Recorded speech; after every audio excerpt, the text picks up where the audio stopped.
తులసి. ఇది కేవలం ఒక మొక్క కాదు, సనాతన ధర్మానికి ప్రాణం. కానీ ఈ పవిత్రత వెనుక ఒక కన్నీటి గాథ దాగి ఉంది. అది సముద్ర గర్భం ఉగ్రరూపం దాల్చిన సమయం. సాక్షాత్తు పరమశివుని అంశతో ఒక ప్రళయం పురుడు పోసుకుంటోంది. అతనే ముల్లోకాలను గడగడలాడించిన రాక్షస రాజు జలంధరుడు. కాని ఆ రాక్షసుడి అర్ధాంగి మాత్రం గోపం.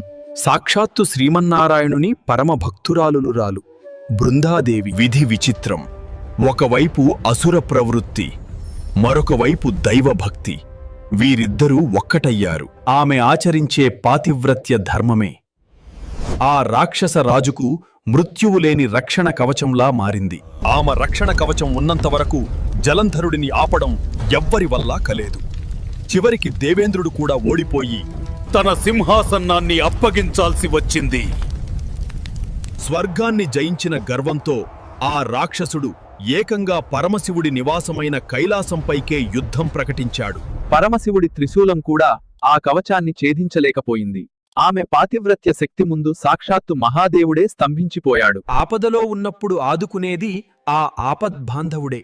దేవతలంతా వైకుంఠానికి చేరి, స్వామి, ఈ గండం నుండి గట్టెక్కించే దిక్కు నువ్వేనని ఆ శ్రీమన్నారాయణుడిని వేడుకున్నారు. ఆ రాక్షసుడి బలం అతని భుజబలం కాదు, అతని భార్య పాతివ్రత్యం. ఆ బంధాన్ని తెంచితే తప్ప జలంధరుడికి మరణం లేదు. లోక కళ్యాణం కోసం ఆ శ్రీహరి స్వయంగా జలంధరుడి రూపాన్ని ధరించాడు. యుద్ధంలో గెలిచి వస్తున్న భర్తలా బృందాదేవి దగ్గరకు బయలుదేరాడు. నా భర్త గెలిచాడన్న సంతోషంతో ఆమె పూజను ఆపి అతన్ని తాకింది. విధి వక్రించింది. ఆమె వ్రతం భంగమైంది. రక్షణ కవచం ముక్కలైంది. అక్కడ ఆమె వ్రతం చెడింది. ఇక్కడ జలంధరుడి ఆయుష్షు తీరింది. పరమశివుడి త్రిశూలం ఆ రాక్షసుడి శిరస్సును ఖండించింది. దీపం ఆరిపోయింది. నిజం తెలిసింది. తన ముందు ఉన్నది భర్త కాదని, తన ఇష్టదైవమైన విష్ణువే తనను మోసం చేశాడని ఆమె గ్రహించింది. రాతి గుండెతో మోసం చేసినందుకు రాయివి అయిపోమ్మని ఆమె విష్ణువును శపించింది. ఆ శాప ఫలితమే నేటి సాలగ్రామ శిల. భర్త మరణం, దైవ మోసం తట్టుకోలేక బృందాదేవి అగ్నిప్రవేశం చేసింది. తన పవిత్ర దేహాన్ని అగ్నిదేవుడికి ఆహుతి ఇచ్చింది. ఆమె త్యాగానికి చలించిపోయిన శ్రీహరి ఆ బూడిద నుండి ఆమె మళ్లీ జన్మిస్తుందని, ఆ రూపం తనకు లక్ష్మీదేవి కన్నా ప్రీతికరంగా మారుతుందని వరమిచ్చాడు.